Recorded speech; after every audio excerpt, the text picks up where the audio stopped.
chaque acteur seul par rapport à ces enjeux-là ne peut pas tout. Il y a une injonction d'une certaine manière à bâtir des alliances pour le bien commun d'une certaine façon. Et donc à inciter la diversité des acteurs qui souhaitent s'engager autour de ces enjeux-là à bâtir ces alliances-là. Nous avons besoin de politiques publiques qui facilitent la rencontre. Nous avons besoin d'une culture de dialogue et de partenariat. Souvent, on fait face, notamment en France, à des stéréotypes d'une certaine manière de part et d'autre, de différentes parties prenantes, qu'elles soient publiques ou privées. Et nous avons besoin d'acteurs qui investissent ou de financement et d'outils financiers qui soient adaptés à ces partenariats-là, c'est-à-dire qui acceptent d'investir dans le temps long.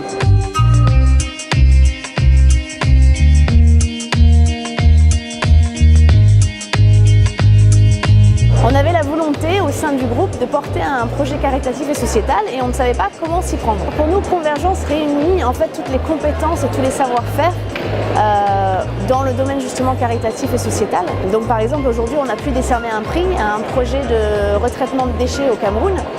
On n'aurait pas la possibilité tout seul en tant qu'acteur isolé d'être en relation avec une organisation de ce type.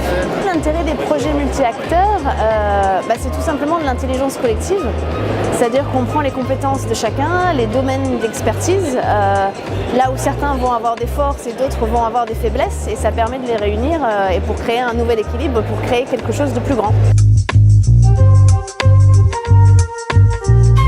Chacun part de son intérêt, de son point de vue et ensemble, de façon constructive, mais ça veut dire ouverte, nous allons fabriquer quelque chose.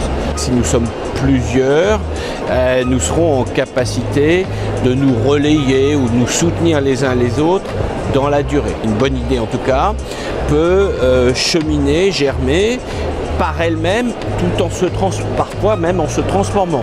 Et donc ça c'est un point à mes yeux important, c'est donc un phénomène d'amplification.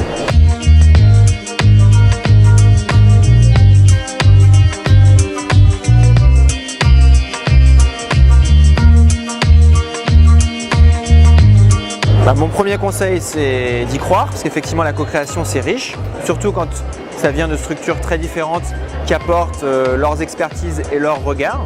Deuxièmement, il faut le faire avec de la transparence et de la sincérité, parce que si chacun a un agenda un petit peu caché, rapidement ça s'arrête. Et puis partager vraiment une vision, mais une vision chiffrée, c'est-à-dire où est-ce qu'on a envie d'aller, qui va contribuer à quoi, que ça se traduise en termes de gouvernance et puis de récurrence, savoir se parler, se voir souvent, piloter ensemble. Voilà, la co-création c'est un boulot du quotidien en fait, c'est pas juste un lancement.